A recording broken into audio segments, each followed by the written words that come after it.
Okay. So today's our agenda will be to learn about the Go modules, how Go manage the external package dependencies through the Go modules. Okay. So let's first discuss the what are the issues before introducing Go modules in the Go version 1.11 and 1.12. Okay. So first discuss the pre-Go module era. So what are the issues we are facing while building the Go project in the last year? First, the main issue was we need to keep our source code in the directory which is inside the Go part directory, which is the first limitation in the building Go project. Other than Go part directory, we cannot keep our project whatever location we want in our local machine. The second limitation was a Go program cannot import the dependency unless it is present inside the Go path. Okay, that was the second dependency. So we need to keep all the dependency inside the Go path.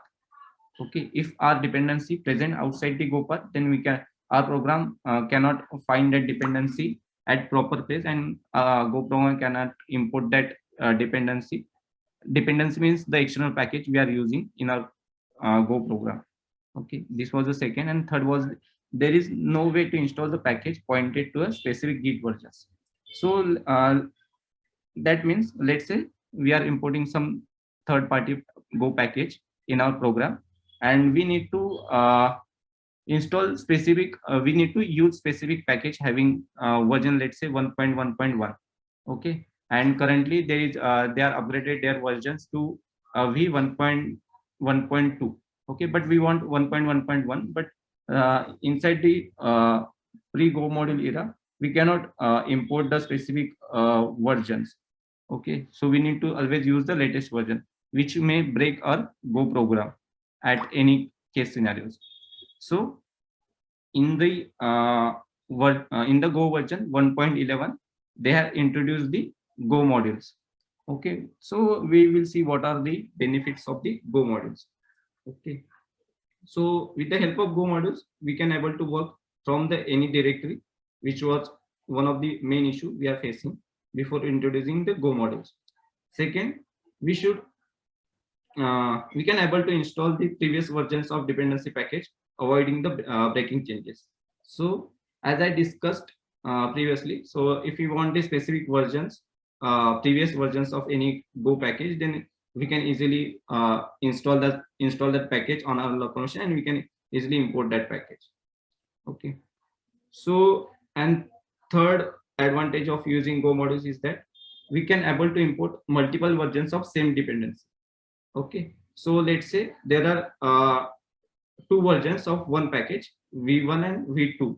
Okay, so for some let's say in the code, let's say we want functions which are present only v2 versions, and in some function we are importing package for using v1 functions from v1 version of that package.